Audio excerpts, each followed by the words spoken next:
참 좋은 날 우리 하나님 앞에 예배하러 나왔습니다. 전심으로 하나님 사랑하고 은혜 받기 위해서 나왔습니다. 이 모든 성도들을 우리 하나님께서 크게 복 주시기를 축원합니다. 아멘. 가끔 전도하다 보면 이런 사람 만납니다. 그 예수쟁이들이 천당 지옥 얘기하는데 천당은 혹시 그렇다고 하지만 지옥이 어디 있느냐고. 이 문명한 시대에 과학과 이성이 이렇게 발전하고 우주의 비밀이 다 풀리는 이 시대에 지옥이 어디 있느냐고.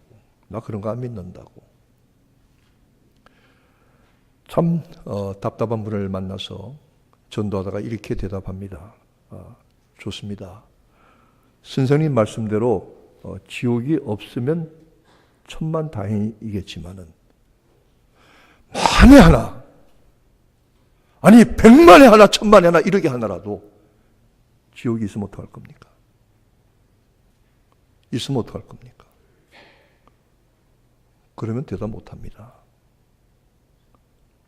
오늘 이 시대의 설교의 주제 중에서 가장 인기가 없는 두 가지 주제가 있는데, 하나는 회개하라는 것과 하나는 지옥에 관한 설교입니다. 회개하세요.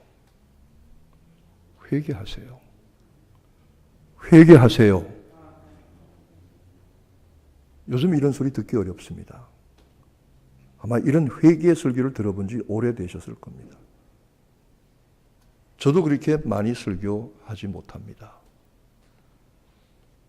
아니 요새 얼마나 힘들고 바쁜데 피곤한데 교회 와서 위로받아야지 무슨 교회 와서 회개하라고 이렇게 때리고 치는 소리 들어야 하느냐고 사람들이 부담스러워합니다.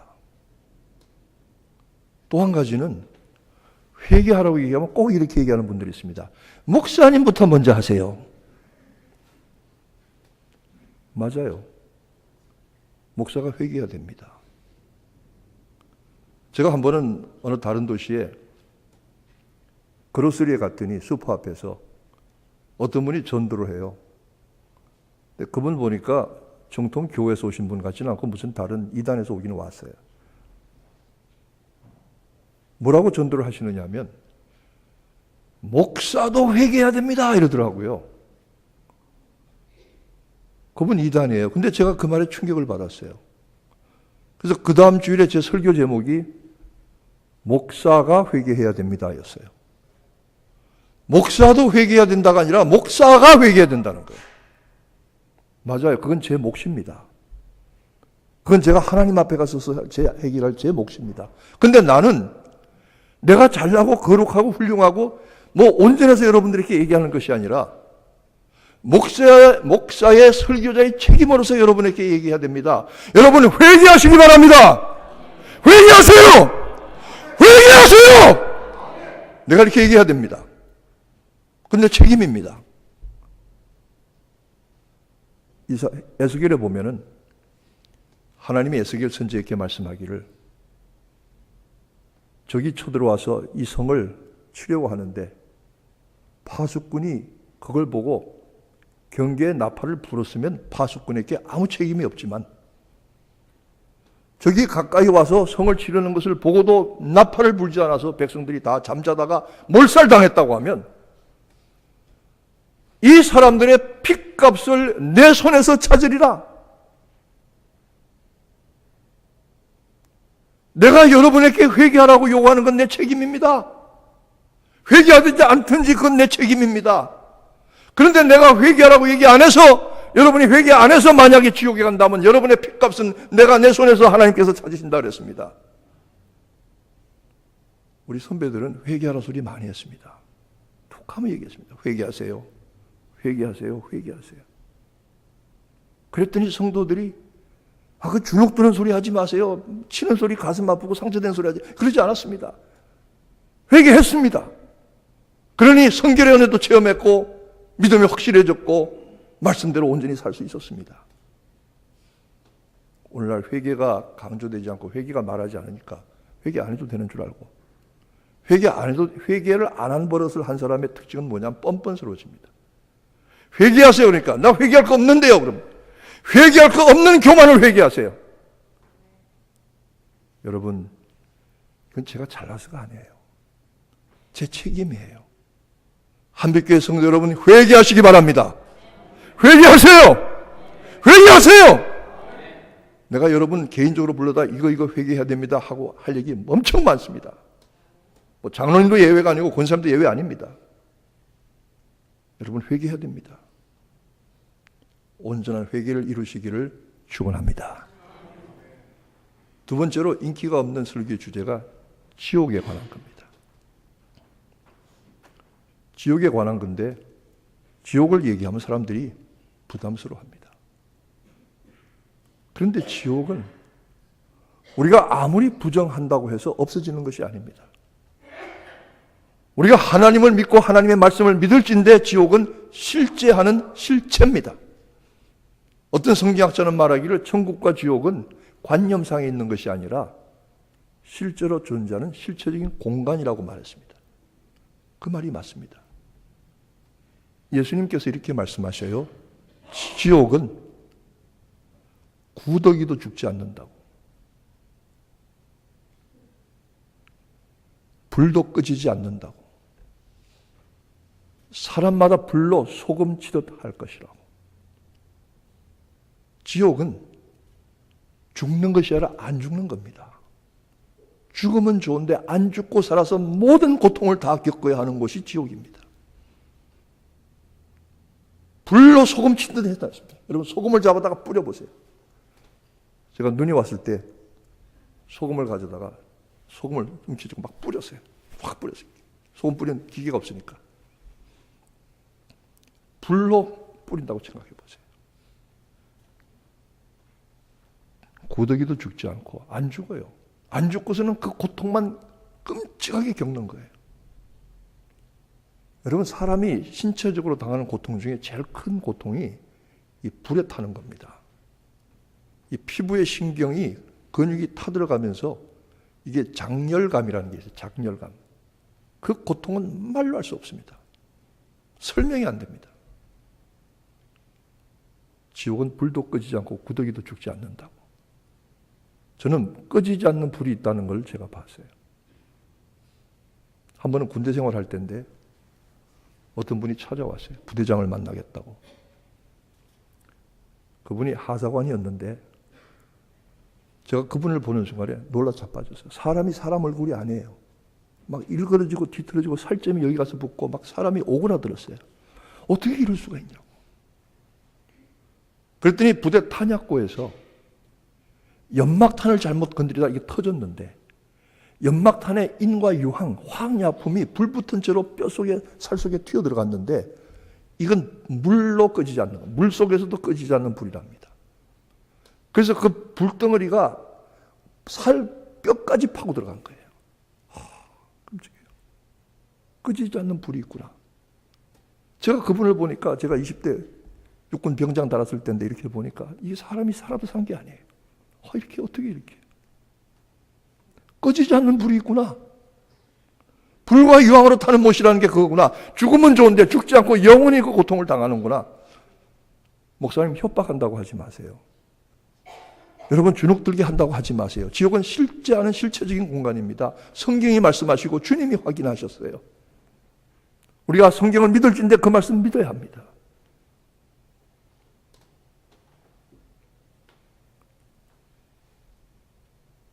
심판이 엄정해야 구원의 은혜도 온전한 법입니다. 지옥의 형벌이 확실해야 천국의 영생의 복도 확실한 법입니다. 오늘 성경은 부활에 대해서도 말씀하고 있습니다. 이 부활은 누구나 부활합니다. 우리가 생각하기는 신자만 부활한다고 생각하지만 성경은 누구나 부활한다고 되어 있습니다. 그런데 다만 부활하는 순서와 기간이 다르다는 것이죠. 오늘 성경 본문의 말씀에 보니까 살아있는 모든 존재는 다 죽음을 맞습니다. 한 번 죽는 것은 정하신 이치입니다. 신자도 불신자도 죽습니다. 피할 수 없습니다. 첫 번 죽음은 피할 길이 없습니다. 제가 지난번에 성도들에게 매화를 가지고 오시는 분은 제가 뭘 이렇게 살해를 하겠다고 했더니 그 다음날 어떤 분이 득달같이 매화를 가지고 오시는데 매화를 글쎄 나무를 잘라오신 것 같아요. 한두 송이가 아니라 매화 가지를 많이. 이거 어디서 났습니까? 그러니까 어디서 났다고 얘기하셔요. 참 좋더라고요. 고맙더라고요. 그래서 어떤 분이 목사님 누가 가져왔으면 이제 끝났네요. 아닙니다. 2등도 봐줍니다. 그런데 그 매화는 살아있는 것 같지만 살아있는 꽃이 아닙니다. 뿌리가 잘려있기 때문입니다. 저는 개인적으로 강단을 무엇으로 장식하는 걸 좋아하지 않습니다. 뭐 어떤 분들이 여기다 꽃을 이렇게 교회마다 강단 장식하는 게 아닙니다. 여러분, 강단은 하나님의 말씀만 선포되면 됩니다. 그게 제 소신이고 원칙입니다. 무슨 절기 때는 하긴 하지만. 그리고 어떤 교회 가봤더니 강단의 꽃을 글쎄 실크플라워 조화를 올려놨어요. 꼭 그러지 말라고. 꽃을 장식해서 예쁜 꽃을 꽂아서 갖다 놓습니다. 그러나 그 꽃은 향기가 있고 모양이 있지만 사실은 죽은 꽃입니다. 왜 죽었느냐? 생명의 근원이신 뿌리에서, 근원인 뿌리에서 잘려있기 때문입니다. 우리 인생도 마찬가지입니다. 살아서 다니고 말하고 먹고 사고 팔고 장가고 시집갔지만 영적으로 죽은 인생들이 있습니다. 하나님과 관계없이 살아가는 사람들, 하나님으로부터 잘려있는 사람들, 잠시 살아있는 것처럼 보이는 것 뿐입니다. 신자도 죽고 불신자도 죽습니다. 그러나 첫 번째 부활, 첫 번 부활이 있습니다. 이 부활은 누구나 한 번씩 경험합니다. 요한복음 5장 29절에 주님 말씀하시기를 무덤 속에 있는 자들이 각각 생명의 부활과 심판의 부활로 나오게 되리라. 불신자도 신자도 다 부활하는데 한 사람은 생명의 부활로, 한 사람은 심판의 부활로 갑니다. 여러분, 이 땅에 사는 동안 부지런히 믿음 생활과 온전한 회개를 통해서 생명의 부활로 가시기를 축원합니다. 그런데 처음 부활에 먼저 참여할 사람들이 있습니다.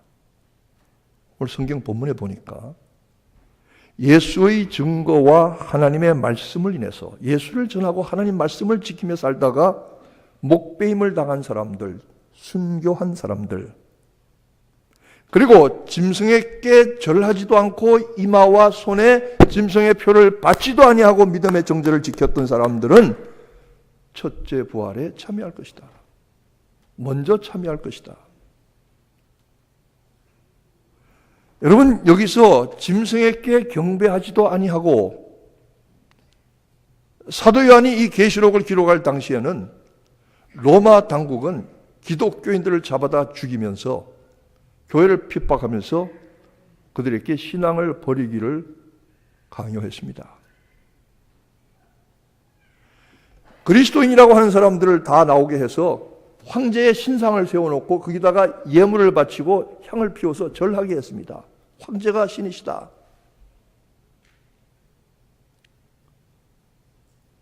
그리고는 그 황제의 신상 앞에 절하고 예물을 바치고 향을 피운 다음에 예수의 이름을 저주하게 했습니다. 예수 그 하고 저주하게 했습니다. 베드로가 그랬습니다. 그러면 이 사람이 신앙을 버린 것으로 간주하고 살려주었습니다. 그런데 바울 사도가 말씀한 대로 누구든지 성령으로 하지 아니하고는 예수를 주시라 할 수 없느니라. 성령이 우리 안에 계셔서 예수님을 주님입니다. 예수는 나의 주님입니다. 하나님의 아들이시고 살아계신 주님이십니다. 믿으시면 아멘 하시기 바랍니다. 이 고백을 성령으로 한 사람들은 이 고백을 바꿀 수가 없는 거예요. 그러니 순교의 길로 간 거예요. 이마와 손에 짐승의 표를 받았는지는 무엇인지 모르겠어요. 어떤 분은 뭐 이상하게 해석해서 컴퓨터에 칩이 들어갔다 뭐 별소리 다 하지만 그건 몰라요. 이렇게 해서 믿음과 정죄를 지키고 순교를 당했던 성도들은 첫 번 부활에 먼저 참여해서 1000년 동안 그리스도와 왕노릇한다고 했습니다. 이것이 천년 왕국입니다. 여러분 부흥회 과거에 많이 참석하신 분들은 천년 왕국 얘기 꼭 들으셨을 겁니다. 천년 동안 왕노릇 하는 동안에 마귀와 그 추종자들은 쇠사슬로 묶여서 밑이 없는 구덩이 안에 들어가 천년 동안 갇혀 있게 됩니다. 그러면서 이 땅에 천년 왕국이 이루어집니다. 이 땅에서 이루어집니다. 천년이 지나면 마귀와 그 추종자들이 사슬에서 풀려나와서 다시 세력을 얻어서 수많은 사람들을 끌어들이게 되는데 그때 최후의 전쟁이 일어납니다. 그 성경의 계획입니다. 어디서 일어나느냐? 여러분 아마겟돈 들어보셨죠? 무깃도, 히브리 말로 무깃도, 아마겟돈입니다. 제가 이스라엘 갔더니 나사렛에서 보니까 언덕에서 저 밑에 내려 보이는 골짜기가 그 평지가 무깃도랍니다. 아마겟돈 골짜기입니다. 실제로 그 자리는 바벨론과 애굽의 치열한 피비린내 나는 전쟁의 자리이기도 했습니다. 얼마 전에 미국의 육군 참모총장이 말하기를 다음 전쟁이 가장 크고 위험한 전쟁은 한국에서 일어날 가능성이 크다. 현실입니다. 세계화가 되니까 세계가 다 하나가 되고 가까워지는 것이 아니라 오히려 역설적으로 민족주의가 더 기승을 부리게 됩니다. 내셔널리즘이라고 하는 것이죠. 자기민족 우월주의입니다. 지난 수요일날 제가 뉴저지에 가서 신방을 하고 다시 뉴욕 맨하탄에 있는 병원에 신방을 하려고 우리 광 목사님하고 이렇게 내려오는데 길이 막혀서 로컬길로 갔어요. 나중에 보니까 맨하탄에 폭발 사고 나서 아파트가 무너졌던 바로 그 길로 불과 한 20분 전에 지나갔습니다. 그 얘기를 했더니 실망하는 분들이 계시더라고요. 좀 천천히 가시지. 이 소식이 금방 뉴스에 퍼져나가서 한 10분 있다가 한국에서 전화를 받았대요. 너 괜찮냐? 뉴욕에 있다는데? 이렇게 세계가 하나예요. 그런데 이와 같은 세계화가 이루어지면 온 세계가 만 인류가 한 형제 자매가 돼야 되는데 안 그래요. 민족주의가 기승을 부려요. 지금 한국과 일본과 중국의 관계를 아시죠, 여러분? 과거사 문제 때문에. 그게만이 아닙니다. 중동 치열하고 심각합니다. 전쟁이 오래 지나면은 사람들이 세대가 지나가면 전쟁의 비극을 잊어버리게 돼요. 전쟁을 우습게 생각하게 돼요. 민족주의가 가장 기승을 부렸던 1911년에 1차 세계대전이 터졌을 때에 여러분 1차 세계대전이 터지고 각국이 서로 선전포고를 하니까 세상에 젊은 애들이 파티를 했대요. 야 전쟁하는구나 멋있다 한번 해보자. 까짓 건 나가지 뭐. 이러다가 3,200만 명이 죽거나 다쳤다고요. 1차 대전 한 번에. 전쟁은 장난이 아닙니다. 이 최후의 전쟁이 일어나는데 최후의 전쟁이 이 곡과 마곡 무깃도라고 하는 곳에서 일어날 텐데 소위 말하는 아마겟돈 엄청난 전쟁의 소용들이 온 세계가 휘말려 들어가는 그리고 천년왕국이 세워진 거룩한 성을 마귀와 추종자들이 공격하려고 하는 그때 하늘에서 불이 내려와 저들을 다 멸하고 마귀와 그 추종자들을 불과 유황으로 타는 못에 던지는 영원히 꺼지지 않는 불에 영원히 죽지 않는 형벌과 심판의 자리에 던져놓는 이 지옥이 실제하는 실체적인 공간이라는 사실입니다. 그때에 마귀와의 전쟁이 끝나고 그리스도께서 승리를 거두셔서 하늘에 심판의 자리가 펼쳐집니다. 심판하는 자가 거기에 앉아 있습니다. 그 자리는 흰색의 보좌로 되어 있습니다. 부흥에 참석하셨던 분들 알죠? 백보자 심판이라는 겁니다. 천년왕국이 지나고 흰 보좌에 그리스도가 앉으시고 심판을 하시는데 그때 어떻게 심판하십니까? 생명책을 가져다가 심판하십니다. 생명책에 기록된 대로 그동안 죽었던 자들이 첫째 부활에 먼저 참여하지 못했던 자들이 다 일어난다 그랬습니다. 바다가 죽은 자를 내어놓고 산이 죽은 자를 내어놓고 다 죽었던 자들이 일어나서 흰 보좌 앞에서 최후의 심판을 받는데 그 심판대는 생명책에 기록된 대로 자기의 행한 대로 심판을 받는다고 말씀하고 있습니다.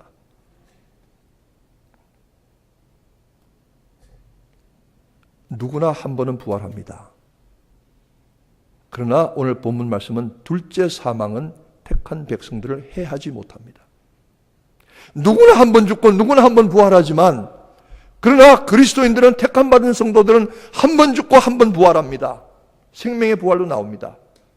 그러나 그 생명책에 온전히 이름이 기록되어 있지 못한 사람, 그 생명책 이름이 희미한 사람들은 심판 후에 두 번째 죽음을 당합니다. 불과 유황으로 타는 못에 들어갑니다. 그러나 두려워하는 자들과 믿지 아니하는 자들과 흉악한 자들과 살인자들과 행음자들과 술객들과 우상숭배자들과 모든 거짓말하는 자들은 불과 유황으로 타는 못에 참여하리니 이것이 둘째 사망이라 계시록 21장 8절입니다. 사망이 무엇입니까? 분리되는 겁니다. 죽음은 분리입니다. 육체와 영혼의 분리입니다. 모든 인간관계의 분리입니다. 삶으로부터의 분리입니다. 갈라지는 겁니다. 참 사망은 무엇입니까? 온전한 죽음은 무엇입니까? 하나님과의 관계가 끊어지는 겁니다. 이게 죽은 겁니다. 그래서 하나님과의 관계가 끊어져 있는 인생은 살아도 죽은 겁니다. 영원히 하나님으로부터 버림을 당하는 둘째 사망의 자리에 마귀와 그 추종자들과 생명책에 기록되지 못한 자들이 둘째 사망으로 들어가게 될 것입니다. 생명책입니다. 생명책. 제가 좋아하는 찬송가 168장은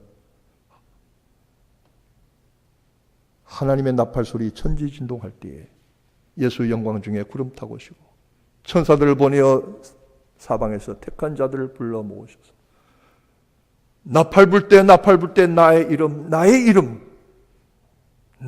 불러주신다고. 그 찬송가를 영어로 보니까 롤콜이더라고요. 출석을 부르는 거예요. 출석을. 사람 이름 하나씩 부르는 거예요. 생명책을 보고서 그 이름을 부르는 거예요. 아무개야 일어나라, 아무개야 일어나라 부르는 거예요. 우리 교회에 파인론 구역 있는 거 아시죠? 파인론에 우리 성도들을 가서 많이 모셨어요. 저는 거기 가서 장례를 치르고 하관하면서 한 번은 이런 생각이 들었어요. 주님이 오시면 여기 죽어서 그 육신을 묻은 성도들을 향해서 주님이 그 이름을 불러서 일어나라고 하실 것이다. 아무개야 일어나라 하실 것이다. 롤콜입니다. 출석입니다. 여러분, 주님이 오셔서 여러분의 이름을 첫째 부활에 먼저 참여하고 천년왕국에 들어가게 하시는 그 은혜를 베푸실 때에 여러분의 이름이 생명책에 뚜렷하게 기록되어 있기를 축원합니다. 그러기 위해서 회개하세요. 회개하세요. 목사도 회개하고 장로도 회개하고 권사도 회개하고 다 회개하세요. 제가 지난주 금요일에 이런 얘기했어요. 예배 기도 말씀이 신앙의 기초입니다. 금요일 기도하자, 철야 기도하자, 수요 기도하자. 장로님들 다 어디 갔어요? 권사님들 다 어디 갔어요? 장로의 권위가 뭡니까? 예배 시간에 맨 앞에 앉아 있는 게 장로의 권위입니다. 권사의 권위가 뭡니까? 예배 시간에 무릎 꿇고 부르짖어 기도하는 게 권사의 권위입니다. 그렇게 하라고 세웠습니다. 다 어디 갔냐고요? 다 어디 갔냐고. 우리 교회 장로님들 권사님 다 어디 갔냐고요? 바빠요? 멀어요? 핑계대고 이어됩니다. 주님한테 가서 얘기하세요. 제가 묻고 싶어요. 기도에 안 와도 되는 면허증 받은 거 있습니까? 예배 안 참석되던 허가증 받은 거 있으면 좀 가지고 오세요. 오늘 사무실에 좀 갖다 놓으세요, 여러분. 좀 확인하고 싶어요. 그런 거 있는지. 예배 신앙생활의 기초는 다른 거예요. 이거 세 가지가 온전하면 건강한 신자가 되는 거고 건강한 교회가 되는 거예요. 무슨 프로그램 이런 거 안 해요, 여러분. 오해하지 마세요.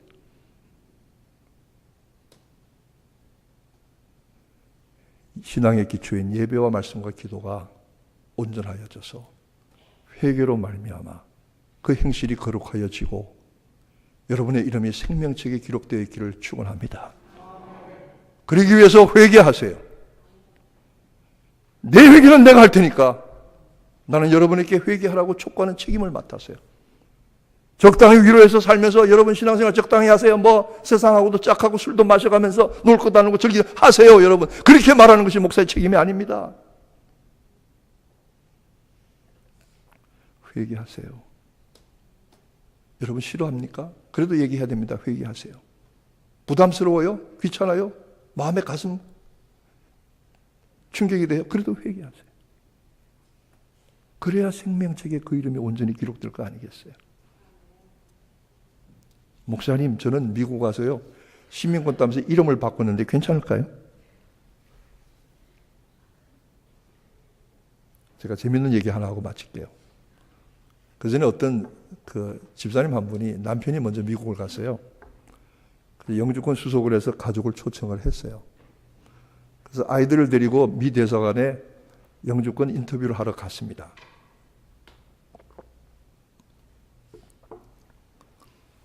하루 종일 기다렸는데 과거에 영사관 그 인터뷰하는 데 보면 긴 나무 장의자가 있었거든요.